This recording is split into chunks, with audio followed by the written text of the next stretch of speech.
څه زمانہ داسې وه چې حسن جان صاحب الیکشن ته ولاړو نو دی وخت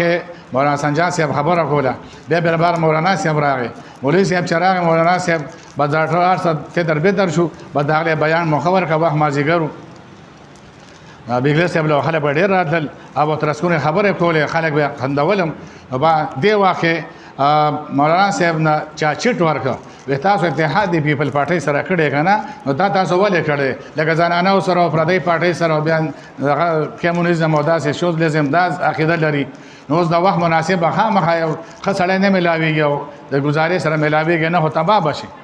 نو بس هغه ته یو خبره وخوره مولانا صاحب یو خبره په بیان کې وکړه هسې خبره را یاده شوه هغه زموږ یو مولوي صاحب د قاضي فضلالله صاحب یادو هغه وخت امریکا کې ته تللی و هغه زموږ یو مولوي صاحب دی که هغه موجود وي دا خبره به هغه کړې وی خو بس اوس هغه نشته او تاسو تپوس وکړو نو زه به تاسو له څه جواب درکړم خو لکه د هغه خبره درته کوم ویل چې یو مولوي موږ د وړې وړې خبرې تپوس کوو د غټې خو نه کوو که نه غټه خو بیا چې کوم دی بیا وړی نه شو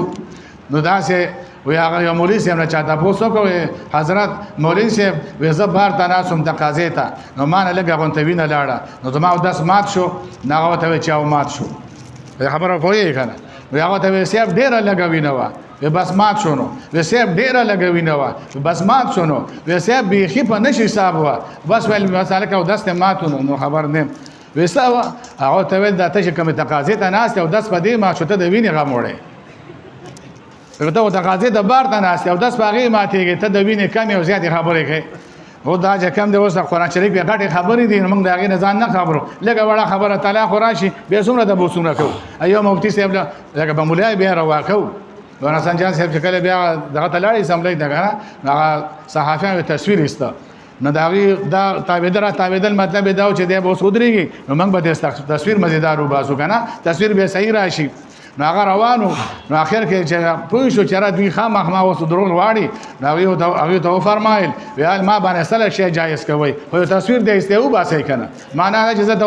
ودرېږم او ښه پټکې او لاس او ساز هر څه ساز کړم او ښه زما تصویر وباسئ نو دا به خلک وایي چې یاره حسن جان صاحب شیخ صاحب یو لوی بزرګ ولی الله محدث و ګوره تصویرونه حدیثو د یادو دا حرام دي او ته چې کوم دی تصویر وایستې ورته ولاړو وی ما یې سله حلالوئ خو بس یو تصویر د ایستې وباسئ که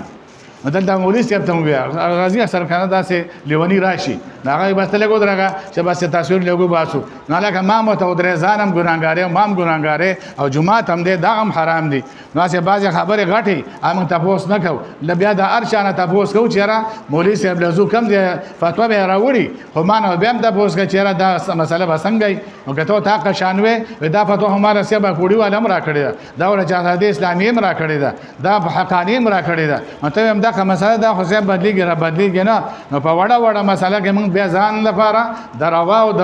جواز لار لرو نو دا چې کوم دی د قرآن شریف دا به انسان دا په ترجمه باندې ووایي دې کې مسایل تعلیمات دي چې په هغې باندې ځان پوهېږي بهرحال